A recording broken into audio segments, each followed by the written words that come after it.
Hi കൂട്ടുകാരെ, ഇന്ന് കർക്കിടകം സീരീസിൽ റാഗി കൊണ്ടുള്ള ലഡുവാണ് ഉണ്ടാക്കാൻ പോകുന്നത്. ചെറു ചൂടുവെള്ളത്തിൽ റാഗി മാവിൽ നന്നായിട്ട് ഇതുപോലെ ഒഴിച്ച് നന്നായിട്ട് കല്ലിൽ ഇതുപോലെ പരത്തി എടുക്കുക. ഇത്തിരി കട്ടി കൂടിപ്പോയാലും കുഴപ്പമില്ല. ഇത് കംഫർട്ടബിളായിട്ട് തോന്നുന്നില്ലെങ്കിൽ നിങ്ങളുടെ വാഴ ഇലയിൽ ഇതുപോലെ പരത്തിയിട്ട് ഇതിലോട്ട് വെച്ച് കൊടുത്താലും മതി. നന്നായിട്ട് വെന്താൽ മാത്രം മതി. വെന്തതിന് ശേഷം ഇതുപോലെ ചെറുതായിട്ട് മുറിച്ചെടുക്കുക. ഈ പരുവത്തിന് വേണം എടുക്കേണ്ടത്. ചെറുതായിട്ട് മുറിക്കണം. നമുക്ക് മിക്സിയിലിട്ടത് അടിക്കേണ്ടതാണ്. എന്നിട്ട് എള്ളെടുത്ത് വറുക്കുക. എള്ള് ചെറുതായിട്ട് പൊട്ടി തുടങ്ങുമ്പോൾ തന്നെ നമുക്ക് എടുക്കാം. ഇതധികം കരിയാൻ പാടില്ല. എള്ളും റാഗിയും ആരോഗ്യത്തിന് വളരെ നല്ലതാണ്. കർക്കിടകത്തിൽ ഇതുപോലെ ഹെൽത്തി ആയിട്ടുള്ള ആഹാരങ്ങൾ കഴിക്കുന്നത് നല്ലതാണ്.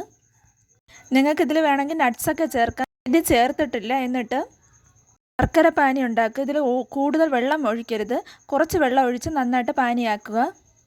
ഞാൻ പയറിൻ്റെ ലഡു ഉണ്ടാക്കിയിട്ടുണ്ട്. അത് നിങ്ങൾ കണ്ടു നോക്കണം വീഡിയോ. ഈ ശർക്കര പാനി കുറേശ്ശെയായിട്ട് ഇതിൽ ഒഴിച്ചു കൊടുക്കുക. ഞാൻ 2 തവി റാഗി മാവാണ് എടുത്തിട്ടുള്ളത്. ഇത്രയും ലഡു കിട്ടിയിട്ടുണ്ട്. ഇത് സ്കൂൾ വിട്ട് വരുന്ന കുട്ടികൾക്കൊക്കെ ഒരുപാട് ഇഷ്ടപ്പെടും. അവർക്ക് വേണമെങ്കിൽ നെയ്യും കൂടെ നമുക്ക് ഒഴിച്ച് കുഴയ്ക്കാം.